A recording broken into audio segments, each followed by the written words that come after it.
በዓለም ዙሪያ ላላችሁ ቅዱሳን ዛሬ ደግሞ እግዚአብሔር በልቤ ያስቀመጠውን የመጽሐፍ ቅዱስ ክፍል እንነጋገራለን። እግዚአብሔር በልቤ ያስቀመጠ የመጽሐፍ ቅዱስ ክፍል ነገርን ሁሉ በጊዜው ውብ አድርጎ ሰራው የሚለውን ቃል ስለ ጊዜ ጉዳይ መጽሐፍ ቅዱስ ምን ይላል የሚለውን ለመነጋገር መጽሐፍ ቅዱስ የሚለን የጊዜን ጉዳይ የጊዜን ትርጉም እንዴት ነው መጽሐፍ ቅዱስ የሚያስረግጥልን የሚለውን ነገር ነው። በተለይ መጽሐፍ ቅዱስ ስለ ጊዜ ጉዳይ ብዙ ነገር ይናገራል እና በተለይ መክብብ ምዕራፍ 3 ቁጥር 11 ላይ እንዲህ ብሎ ይናገራል። ነገርን ሁሉ በጊዜው ውብ አድርጎ ሰራው። እግዚአብሔር ከጥንት ጀምሮ እስከ ፍጻሜ ድረስ የሰራውን ስራ ሁሉ መርምሮ እንዲያገኝ ዘላለምነትን በልቡ ሰጠው እና ያስቀምጣል። ስለ ጊዜ ጉዳይ እዚህ በተለይ ምዕራፍ 3 ላይ ለሁሉ ጊዜ ያለው እያለ ይናገራል እና ጊዜ ምንድን ነው? በተለይ ጊዜን ብለን ስናስብ መጽሐፍ ቅዱስ የሚያስረግጥልን የጊዜን ትርጉም ሲያስረዳ ምንድን ነው የሚለው? በመጽሐፍ ቅዱስ መሰረት ያለው ይሄ ጊዜ ብለን የምንለው እሱ ሁለት ትርጉም አለው። ከጥንት እስከ ፍጻሜ ድረስ በእግዚአብሔር የተነገረበትን መስመራዊና የተፈጠረውን ታሪክ ሲሆን እንዲሁም ደግሞ ለተወሰኑ ዓላማዎች የተወሰነውን ጊዜያትን ወይም ተስማሚ ወቅቶችን የሚያመለክት እንደሆነ ነው የምንል። ይህን ጽንሰ ሀሳብ ስንመለከት እንግዲህ በሁለት የግሪክ ቃላት ይለያያል። ክሮኖስ እሱም ተከታታይ በሰዓት ላይ የተመሰረተ ጊዜ ማለት ሲሆን ካይሮስ ደግሞ ስትራቴጂካዊ ምቹ ወይም ደግሞ የጊዜ ሙላት ጊዜን የሚያመለክት ነው። እነዚህ ሁለት ነገሮችን ማየት አስፈላጊ ነገር ነው። ጽንሰ ሀሳቡ እንግዲህ በሁለት የግሪክ ቃላት ላይ የተመሰረተ ሲሆን አንደኛው ክሮኖስ እሱም ተከታታይ በሰዓት ላይ የተመሰረተ ጊዜ ማለት ሲሆን ሁለተኛው ደግሞ ካይሮስ ደግሞ ስትራቴጂካዊ ምቹ ወይም የጊዜ ሙላት ጊዜን የሚያመለክት ነው። ይህ እንግዲህ ቀጥተኛና ዓላማ ያለው ጊዜ በተለይ ደግሞ የተፈጠረበት ሁኔታ መጽሐፍ ቅዱስን ስንመለከት ከፍጥረት ዘመን ጀምሮ ያለውን የዘፍጥረት ምዕራፍ 1 ቁጥር 1 ላይ በመጀመሪያ እግዚአብሔር ሰማይና ምድርን ፈጠረ ከሚለው ቃል ተነስተን ስንመለከት በተለይ የጀመረውን በመለኮታዊ ኃይል የተመደበውን ይህንን ፍጻሜ ያለውን ይህንን ጊዜን የተመለከተውን ስንመለከት በመጽሐፍ ቅዱስ ከፍተን የመጀመሪያውን የዘፍጥረት መጽሐፍ ስናነብ በመጀመሪያው ቁጥር ላይ ስለ ጊዜ ይነግረናል እና ጊዜን ሲያመለክት በመጀመሪያ ብሎ ነው የሚናገር። የእግዚአብሔርን ሉዓላዊነት የምንመለከትበት ክፍል ነው። ያ ቦታ እግዚአብሔር በጊዜ ሂደት ሉዓላዊ ሆኖ ይታያል። ከሰማይ በታች ላሉ ለእያንዳንዱ ዓላማ መክብብ ምዕራፍ 3 ቁጥር 1 ላይ ለሁሉ ጊዜ ያለው እያለ ያስቀምጥልናል። ለሁሉ ነገር ጊዜ አለው።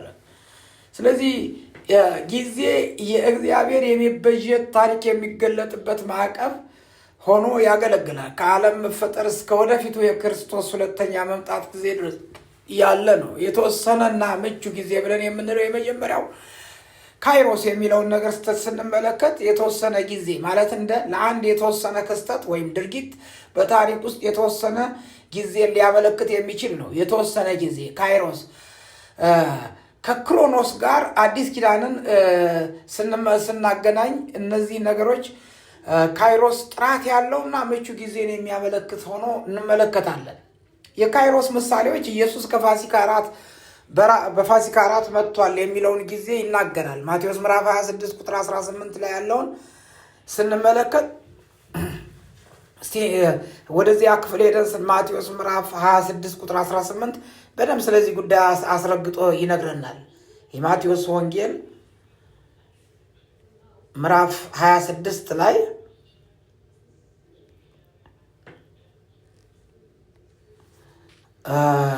ያለውን ክፍል እንመለከታለን። የማቴዎስ ወንጌል ምዕራፍ 26 ቁጥር 18 ላይ ያለውን ክፍል ስናይ እንዲህ ብሎ ነው የሚናገረው። እርሱም ወደ ከተማ ከእገሌ ዘንድ ሄዳችሁ መምህር ጊዜ ቀርቧል፣ ከደቀ መዛሙርቴ ጋር ከአንተ ዘንድ ፋሲካን አደርጋለሁ ይላል በሉት አለ ይላል። ቁጥር 17 ላይ በቂጣ በዓል በመጀመሪያ ቀን ደቀ መዛሙርቱ ወደ ኢየሱስ ቀርበው ፋሲካን ትበላ ዘንድ ወዴት ልናሰናዳልህ ትወዳለህ አሉት። ቁጥር 18 ላይ እርሱም ወደ ከተማ ከገሌ ዘንድ ሄዳችሁ መምህር ጊዜ ቀርቧል፣ ከደቀ መዛሙርቱ ጋር ካንተ ዘንድ ፋሲካን አደርጋለሁ ይላል በሉት አለ እያለ ይናገራል።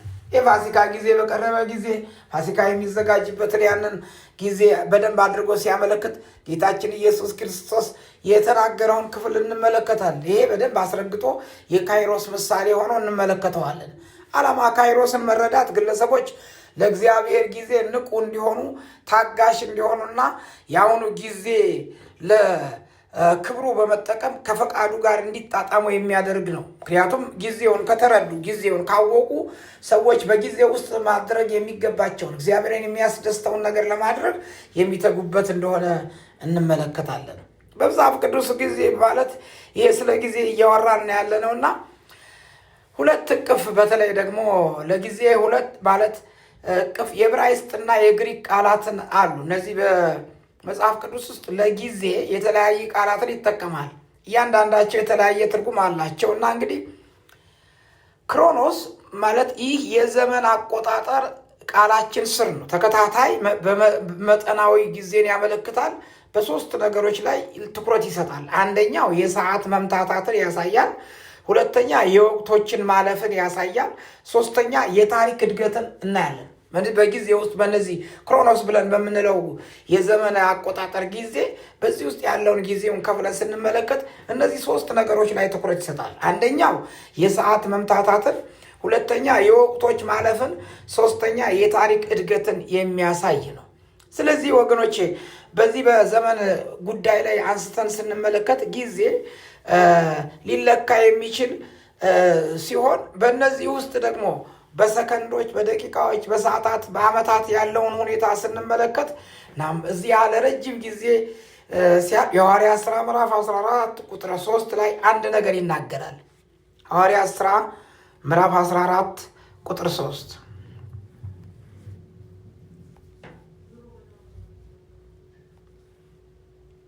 እንዲህ ይላል፣ ምልክትና ድንቅ በእጃቸው ይደረግ ዘንድ እየሰጠ ለጸጋው ቃል ስለመሰከረ ስለ ጌታ ገልጠው እየተናገሩ ረጅም ወራት ተቀመጡ የሚለውን የጊዜውን ጉዳይ በደንብ አድርጎ አስረግጦ ያስረዳል። ረጅም ጊዜ ይላል። እዚህ ቦታ ላይ ስንመለከት እንግዲህ ረጅም ጊዜ ተቀምጠዋል ይላል። ክሮኖስ እንግዲህ የሚያሳየው ይህን ነው። ማለትም የሰዓቱን፣ የወቅቶችን፣ የታሪክ እድገትን እነዚህን በደንብ አድርጎ ፍንትዋ አድርጎ የሚያሳይ እንደሆነ እንመለከታለን እና እንግዲህ በተለይ የሐዋርያት ሥራ ምዕራፍ 14 ቁጥር 3 ላይ የሚነግረን ረጅም ጊዜ እንደተቀመጡ ነው። ሌላ ሁለተኛ ካይሮስ ይህ የበለጠ ስነ መለኮታዊና ጉልህ ጽንሰ ሐሳብና ቆራጥ የተወሰነ ምቹ ጊዜን የሚያመለክት ጥራት ያለው ትክክለኛ የተወሰነና ከእግዚአብሔር ጋር የተወሰነ የጊዜ ቀመር የጊዜ ሰሌዳ እንደሆነ እንመለከታለን። ኢየሱስ ወደ ገሊላ መጣ፣ የእግዚአብሔርንም ወንጌል እያወጀ ዘመኑ ተፈጸመ፣ የእግዚአብሔርን መንግስት ቀርቧል እያለ ይላል። ማርቆስ ምዕራፍ 1 ቁጥር 15 ላይ እናያለን። ይሄ የካይሮስ የጊዜ ዘመን ቀመር ነው። የትንቢቱን ፍጻሜ ነው የሚናገረው። ማርቆስ ወንጌል ምዕራፍ 1 ቁጥር 15 ላይ እንዲህ ይነበባል። ከ14 ጀምሮ አነባዋለሁ። 14 እና 15 ዮሐንስም አልፎ ከተሰጠ በኋላ ይልና ኢየሱስ የእግዚአብሔር መንግስት ወንጌል እየሰበከና ዘመኑ ተፈጸመ፣ የእግዚአብሔር መንግስት ቀርባለች፣ ንስሐ ግቡ፣ በወንጌል እመኑ እያለ ወደ ገሊላ መጣ እያለ ይነግረናል። እንግዲህ እዚህ ቦታ ላይ ስንመለከት ይህን ምሳሌ በተለይ ካይሮስን ምሳሌ ነው የምንመለከተው። የዘመኑን መፈጸም እየተናገረ የትንቢቱን መፈጸም እየተናገረ ጌታችን ኢየሱስ ክርስቶስ የመጣበትን በብሉይ ኪዳን የዕብራይስጥ ቃል ተመሳሳይ ድርብ ትርጉም ያለው ይህም ደግሞ የጊዜ ቅደም ተከተልና መለኮታዊ የሆነውን የጊዜ ቀመርን የሚያመለክት ነው። ሁለተኛ እንግዲህ ከእግዚአብሔር ተፈጥሮ ጋር በተያያዘ ይሄ በተለይ የጊዜን ጉዳይ ብንመለከት እሱ በአስደናቂ ሁኔታ የሚገልጥ ነው። እግዚአብሔር ስሙ የተባረከ ይሁን። እንግዲህ ስለ ጊዜ እየተነጋገርን ያለ ነው። አሁን ዛሬ በጊዜ ጉዳይ ላይ ካይሮስ ላይ ያቁመናል እና በዚህ በካይሮስ ላይ ያለውን ሁኔታ ተመልክተናል። ማለት የነዚህ የዘመን ፍጻሜ የሚያመለክት እንደሆነ በእነዚህ በሶስት ነገሮች ላይ የተያያዘ እንደሆነ አይተናል። የሰዓት መምታታትን፣ የወቅቶችን ማለፍንና የታሪክ እድገትን የሚያሳይ እንደሆነ ተመልክተናል እና ይሄ ክሮኖስ እነዚህን ሲያመለክት ደግሞ ካይሮስ ደግሞ የዘመንን ፍጻሜ የሚያመለክት እንደሆነ አይተናል። አሁን ደግሞ የሚቀጥለውን ደግሞ ጊዜ በዚህ በጊዜ ጉዳይ ላይ ያለውን የእግዚአብሔርን መለኮታዊ ሐሳብ ምን እንደሆነ ስንመለከት እንዲህ ይላል። እግዚአብሔር ዘላለማዊ እንደሆነ መዝሙር ምዕራፍ 90 ቁጥር 2 ላይ ተራሮች ሳይወሰዱ ምድርም ሆነ ዓለምን ከመፍጠር በፊት እስከ ዘላለም አንተ እግዚአብሔር ነህ ይላል። ሁለተኛ ጴጥሮስ ምዕራፍ 3 ቁጥር 8 ላይ ደግሞ ነገር ግን ወዳጆች ሆይ ይህንን አንድ እውነት አትርሱ፣ ጌታ ዘንድ አንድ ቀን እንደ 1000 ዓመት 1000 ዓመትም እንደ አንድ ቀን ነው። ይህ ጥቅስ የእግዚአብሔርን ከጊዜ ጋር ያለውን ግንኙነት በደንብ አድርጎ ፍንትው አድርጎ የሚያሳይ ክፍል ነው። እግዚአብሔር ሉዓላዊ አምላክ ነው። ዳንኤል ምዕራፍ 2 ቁጥር 21 ላይ ጊዜንና ዘመናትን ይለውጣል፣ ነገስታትን ያስወግዳል፣ ነገስታትንም ያስቀምጣል እያለ ይናገራል። ጊዜ ውስጥ ገላትያ ወደ አዲስ ኪዳን ስንመጣ ገላትያ ምዕራፍ 4 ቁጥር 4 ላይ ነገር ግን የዘመን ሙላት በደረሰ ጊዜ እግዚአብሔር ልጁን ላከ። ይህም እግዚአብሔር ለኢየሱስ ልደት ፍጹም የሆነውን የካይሮስን ጊዜ ለማምጣት በታሪክ ክሮኖስ ውስጥ ሲሰራ እንመለከታለን። የጊዜ መሰረታዊ እድገት ታሪክ ማለት ከብዙዎቹ ጥንታዊ ዓመታት ማመለካከት ጋር አብሮ የተያያዘ ነው እና በዚህ ውስጥ በመጀመሪያ የሚለው እግዚአብሔር ሰማያትንና ምድርን የፈጠረ አምላክ እንደሆነ ሲያመለክት የሉዓላዊነቱን የመፍጠሩን ልክ የጊዜውን ጉዳይ በደንብ አድርጎ አስረግጦ የሚያስረግጥ ቃል እንደሆነ እንመለከታለን እና ስለዚህ ስለ ጊዜ አንስተን ስንነጋገር እንደ መጽሐፍ ቅዱስ አባባል ጊዜ ምንድን ነው? ጊዜ ማለት የእግዚአብሔር የፍጥረት መጀመሪያ የሚያመለክት ሉዓላዊነቱን የሚያመለክት ነው። ጊዜ ማለት ክሮኖችን የማያቋርጥ ጊዜና እግዚአብሔር የወሰናቸውን ጉልህ የሆነውን የካይሮችን ጊዜ የሚያሳይ ነው። ጊዜ ማለት መስመራዊና ዓላማ ያለው ነው። ጊዜ ማለት ከእግዚአብሔር ዘላለማዊነት ጋር አብሮ የተያያዘ ነው። ጊዜ እግዚአብሔር የፈጠረው ስለሆነ እግዚአብሔር ለክብረቱ ያሰመረው የጊዜ የቀመር ነው። ስለዚህ ጊዜ ውስጥ እግዚአብሔር ፈጣሪ ነው። ጊዜን እግዚአብሔር በጊዜ ውስጥ የተከበረ ፈጣሪ አምላክ ነው።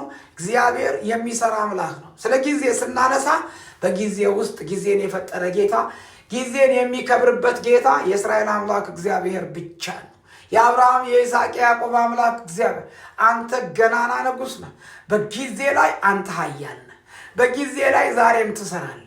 በጊዜ ላይ ዛሬም የመፍጠር ኃይል አለህ። የናዝሬቱ ኢየሱስ የጌቶቹ ጌታ አንተ ሕዝብን እንድትረዳ በኢየሱስ ስም ጸልያለሁ።